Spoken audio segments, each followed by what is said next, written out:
how bad is Zathura? Zathura is a movie-based action platformer, developed by High Voltage Software and released on the 6th generation game consoles in 2005. This, of course, is a licensed game, based on the 2005 film with the same name. Being aimed at kids and myself being an adult, I've never actually seen the movie. However, it is a sequel of sorts to the 1995 film Jumanji, which I have seen. Anyway, being a licensed game with content not particularly suited to video games, Zathura was met with negative reviews. GameSpot gave the game a 5.7 out of 10, stating, "A brief and generic action game that does nothing to distinguish itself from the glut of similar and cheaper games on the market." IGN was less impressed, scoring the game a 3.4, proclaiming, "The laughable AI, boring level design, pedestrian graphics, and tattered story make this a game that should be avoided by young and old alike." Finally, the official Xbox Magazine UK scored this one a 3 out of 10, noting, "Playing Zathura is like being force-fed Saddam Hussein's skid-marked underpants, and we find that kind of thing really upsetting." So, how bad is Zathura? Let's dive in. The game opens with a CG cutscene showing a pair of youngsters being abandoned by their parents. Now, I've never seen this movie before, so I'm not sure if the dialogue is ripped straight from the film or if the actors redid their lines.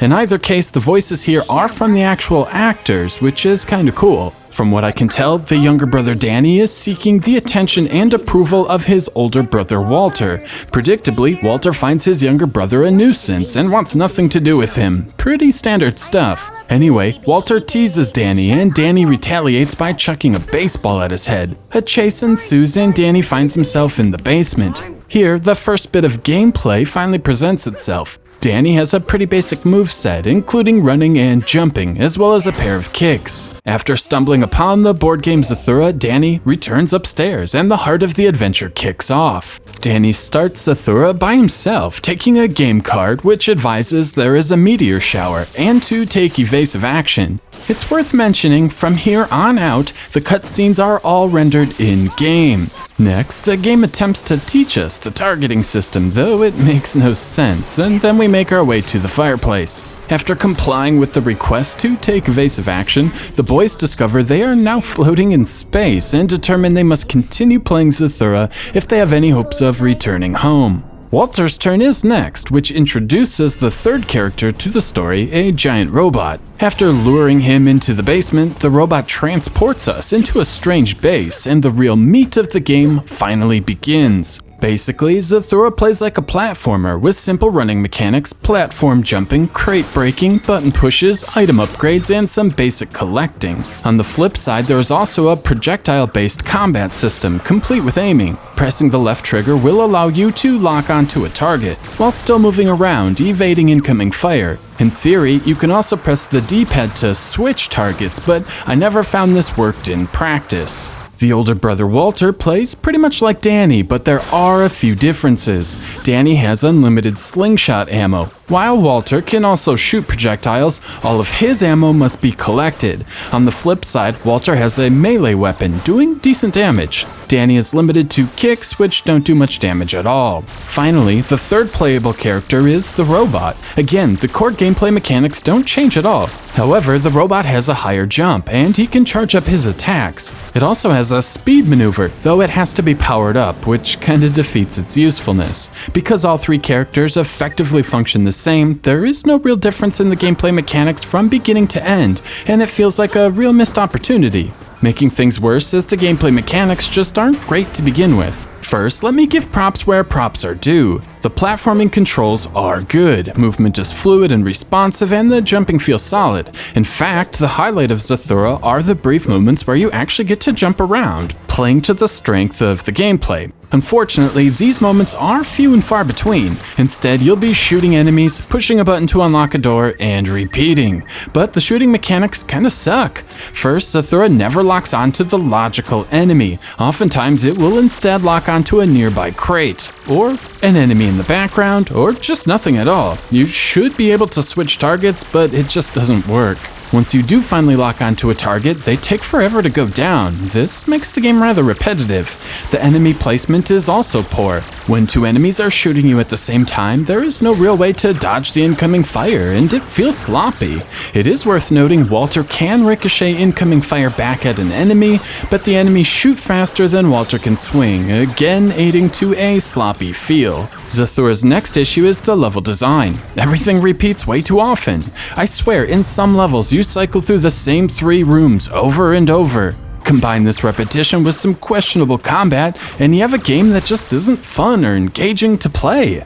The game attempts to add some variety by adding some gymnastics, which are pretty lame, and a variety of weapon fire, but if I'm honest, the weapons pretty much feel the same. Even worse, the game will automatically switch weapons when you pick up ammo. Now, I don't know about you, but I prefer to select my own weapon. Thank you very much. When Zathura does add some variety to the levels, it's mostly of the half-ass variety. In this falling tunnel segment, you can just remain at the edge of the screen. In this section, instead of pressing X to fire your weapon, you have to press the button indicated on the enemy. Moving on, about a third of the way into the adventure, there is a boss encounter.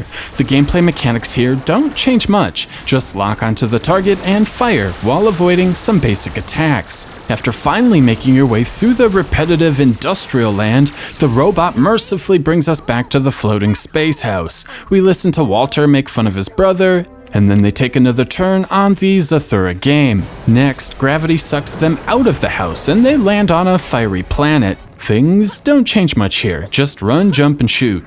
These turtles swimming in the fire are kind of neat, but other than that, there just isn't much creativity going on. The repetitive feeling I mentioned earlier continues to permeate, and the game just can't seem to shake it up. The boss battle too follows suit, just lock on, shoot, and try to dodge incoming fire. Again, the robot transports us back to the house to continue playing the board game. Here, another run to the fireplace level happens, which seemed redundant the first time. Next, we are beamed to a space station overrun with Zorgons. It is here my patience with Zathura really starts to run dry.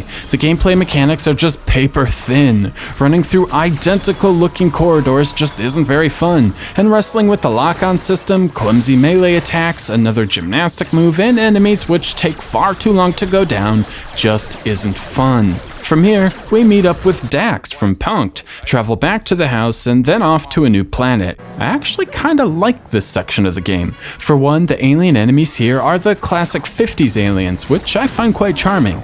Next, there are a few moments of decent platforming, and finally, the boss is actually good. This boss has 5 distinct attack patterns. First, each arm will grab at an orb, which has a logical attack pattern to dodge. After breaking the orb, the boss will spit out some generic enemies so you can refill your ammo. After taking down the next 3 orbs and loading up on ammo drops, you finally take down the head. Everything here works great. The attacks are distinct with different patterns, and it just feels really well thought out. From here, we take control of the robot on a floating moon thing. This level is awful. It's a vast area with little going on. Now, there are some enemies you could stop and attack, but it isn't necessary. You can just run right by them, ignoring them altogether. There are other instances where enemies can be bypassed, but none of them compare to this meaningless level. Anyway, the whole gang returns to the house and discovers the Zorgons have stolen the Zathura game, so they hatch a plan to steal it back. This final level actually offers some challenge. Some of this is organic, with tricky platforming and some strategic enemy placement. Other sections are needlessly hard thanks to knockback. I hadn't even noticed the knockback prior to this level, mostly because there are very few pits to fall into. This is probably a good time to talk about the laser fields as well. Throughout the levels are laser fields that need to be jumped over, crawled under, or jumped through. For some reason, I really struggled with the depth of these things and found myself taking a lot of needless damage. Maybe it's the game, maybe it's me, I'm not really sure. After rescuing the Zathura board game from conveyor belts leading to an incinerator, we arrive at our adventure's conclusion. After Danny finds himself overwhelmed, the robot speeds in and takes over. I actually couldn't figure out how to do damage to this guy. Like the rest of the enemies and bosses in the game, there is no life meter, so it's impossible to tell when or if you are inflicting damage. After inflicting enough pain, the boss will land in the center of the map. Here, you need to use the useless speed maneuver and ram into him. Do this 3 times and you win the game. From here, the game switches back to a CG cutscene. We play our final round of Zathura. Walter realizes he and his brother do in fact make a good team, and the game comes to a close. After this, the credits roll. I briefly mentioned a collecting aspect to Zathura, all of these little Z things. From what I can tell, these unlock a movie trailer for both Zathura as well as Jumanji. Maybe these were already here, but if this isn't the bonus material being unlocked, I have no idea what is. Moving on, the graphics are okay. The texture work is average but consistent, environment geometry is very basic and blocky, and there are few special effects to speak of. This does result in a smooth frame rate, however, and Zathura rarely drops from a silky smooth 60 frames per second. The characters all look nice as well, with high polygon counts and smooth animations. Artistically, however, the game feels extremely bland. On the positive side, Zathura has awesome music. I assume this follows the film with a terrific high-quality orchestrated score. It does a great job being somber and mellow during slow moments, but energetic during key battles. There really isn't much else to say here. It's a high point in Zathura. The voice acting is fine as well. Again, I'm not sure if this was ripped straight from the movie or redone for the game, but the actors all sound crisp and clear and do a good job conveying emotion during their scenes. So, with all of that out of the way, we arrive at the topic of today's show. How bad is Zathura? Well, it's not the worst game I've ever played, but is one of the most boring. Other than a few platforming moments and one boss battle, I never really found myself having fun. The repetitive levels and clumsy combat just don't lend themselves to enjoyment. There isn't anything here to make up for it either. The graphics are bland, there are only 4 different environments, limited enemies, and the game has no real sense of progression from beginning to end. The enemy patterns and level design don't change much, and the game never really presents a challenge. On top of this are sloppy moments. Some areas just sort of end, even if you aren't done collecting items or shooting enemies. I'm still scratching my head over the lack of enemy life bars, especially for bosses. Why bother giving me different ammo types if I can't figure out which works best against which enemies? While Zathura doesn't have any game-breaking issues, it just isn't very good. Now, I know some of you might be thinking Zathura is a kid's game, but when I was 5, I was playing Super Mario Bros. Kids are smart, and I don't think they deserve shovelware like this, so I'm not going to give it a pass if I'm not the target demographic. So, there you have it. Zathura just might be one of the most lackluster, underwhelming games I've ever played, and I recommend avoiding it.